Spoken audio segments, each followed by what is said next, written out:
बस स्टार्ट। आज के दौर में पर्यावरण की चर्चा इतनी व्यापक हो गई है कि इससे जुड़े शब्दों का एक अंतहीन जंगल बन गया है, जिसमें हर रास्ता पृथ्वी की चिंता तक ले जाता है। अंतर्राष्ट्रीय मंचों पर जलवायु परिवर्तन, कार्बन उत्सर्जन, जैव विविधता और सतत विकास जैसे शब्द बार बार गूंजते हैं।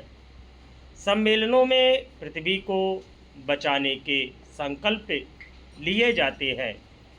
भविष्य की पीढ़ियों के लिए एक सुरक्षित ग्रह की कल्पना की जाती है और यह घोषणा की जाती है कि पर्यावरण संकट मानव सभ्यता के सामने सबसे बड़ा खतरा है। मगर जैसे ही कहीं युद्ध का नगाड़ा बजता है, यह पूरा विमर्श मानो अचानक मौन हो जाता है। धरती और इसके वातावरण की रक्षा की वह नैतिकता जो शांति के दिनों में इतनी मुखर दिखाई देती है, युद्ध की आहट पाते ही धुएं में विलीन हो जाती है। तब पर्यावरण की चिंता पीछे छूट जाती है और सामने आ खड़ी होती है शक्ति, प्रभुत्व और भू राजनीति की कठोर भाषा। यह आधुनिक सभ्यता की सबसे गहरी विडंबनाओं में से एक है। पूरी दुनिया में प्रदूषण एक गंभीर समस्या बन चुकी है। ऐसे में एक ओर वैश्विक स्तर पर पर्यावरण को बचाने का आह्वान किया जा रहा है, तो दूसरी तरफ विभिन्न देश धरती के वातावरण को बारूद से भर देने वाले युद्धों में उलझे हुए हैं। रूस यूक्रेन युद्ध इसका बड़ा उदाहरण है। लंबे समय से चल रहा यह संघर्ष केवल सैनिकों और शहरों के लिए त्रासदी नहीं है, बल्कि यह पर्यावरण के लिए भी एक गहरी चोट है।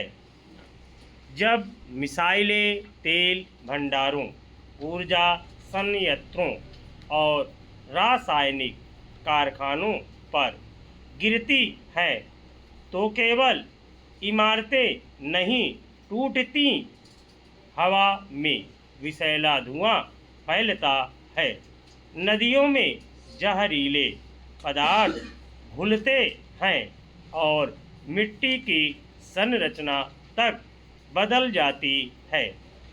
विडंबना यह है कि इस युद्ध में दुनिया की बड़ी ताकतें भी किसी न किसी रूप में इसके पीछे खड़ी दिखाई देती है।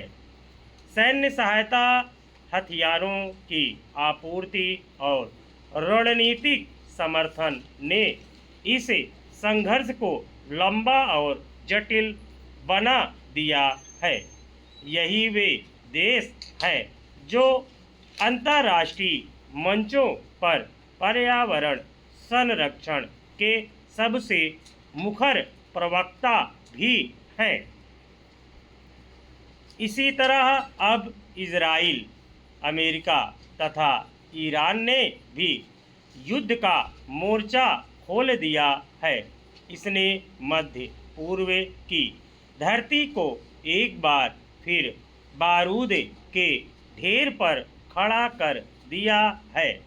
इस संघर्ष में गाजा पट्टी से लेकर ईरान, इजराइल और खाड़ी क्षेत्र के अन्य देशों में हो रही बमबारी केवल मानवीय त्रासदी नहीं है, बल्कि यह पर्यावरण के विनाश का कारण की भी बन रही है।